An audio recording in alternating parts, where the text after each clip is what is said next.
Hello everyone.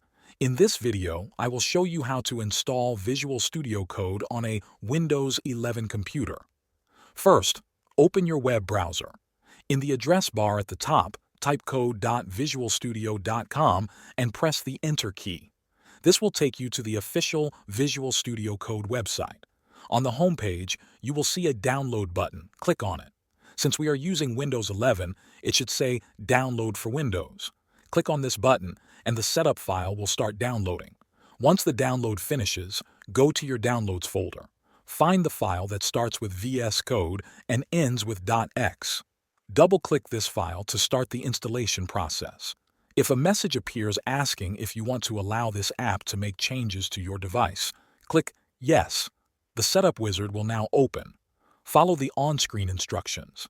The installation will begin and may take a few moments.